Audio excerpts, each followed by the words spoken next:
পাঠ করে শোনাচ্ছি হুমায়ুন আহমেদের ছোট গল্প থেকে ভালোবাসার গল্প। নীলু কঠিন মুখ করে বলল, কাল আমাকে দেখতে আসবে। রঞ্জু নীলুর কথা শুনলো বলে মনে হলো না। ধমকা বাতাস দিচ্ছিল।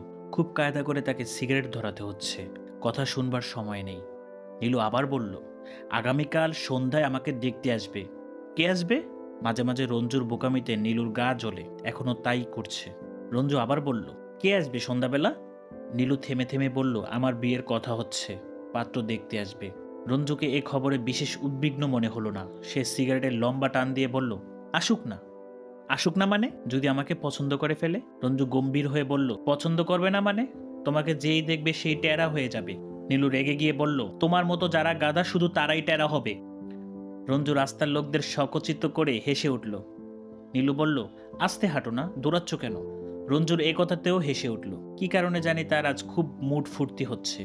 গুনগুন করে গানও বাজছে। সচরাচর এরকম দেখা যায় না। রাস্তায় সে বারিক্কি চালে হাঁটছে। নীলু, সিনেমা দেখবে নাকি একটা? না। চলো না যাই। নীলু চুপচাপ হাঁটতে লাগলো। কথা বলো না যে? দেখবে? হুম। বাড়িতে বকবে। আরে কেউ বকবে না। মেয়েদের যখন বিয়ের কথাবার্তা চলে তখন মায়েরা কিছু বলে না। পরদিন এক মহামারী কাণ্ড চলছে। পাত্রপক্ষ দেখতে আসবে সন্ধ্যাবেলা, কিন্তু তোড়জোড় শুরু হলো সকাল থেকে। নীলুর বড় ভাই এই উপলক্ষে অফিসে গেল না। নীলুর ছোট বোন বিলুও স্কুলে গেল না। এই বিয়ের যিনি উদ্যোক্তা, নীলুর বড় মামা, তিনিও সাত সকালে এসে হাজির।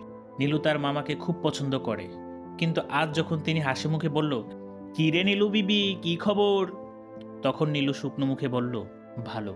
মুখটা এমন হাড়ির মতো করে রেখেছিস কেন? তোর জন্য একটা শাড়ি এনেছি, দেখ তো পছন্দ হয় কিনা। শাড়ি কি জন্যে মামা? আনলাম একটা ভালো শাড়ি। এই শাড়ি পরে সন্ধ্যাবেলা যখন ওদের সামনে যাবি। নীলু নিঃশব্দে ঘর থেকে বেরিয়ে এলো। রান্নাঘরে নীলুর ভাবি রেহানা মাছ কুটছিল। কলেজ যেদিন ছুটি থাকে সেদিন নীলু রান্নার সাহায্য করার নামে বসে বসে গল্প করে। আজ নীলু দেখলো রেহানা ভাবির মুখ গম্ভীর। নীলু পাশে এসে বসতেই বলল, তোমার ভাই গতকাল রাতে আমাকে একটা চর মেরেছে, তোমার কি বিশ্বাস হয় নীলু?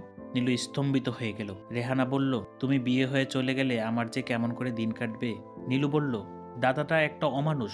অভাবে অভাবে এরকম হয়েছে ভাবি, তুমি কিছু মনে করো না।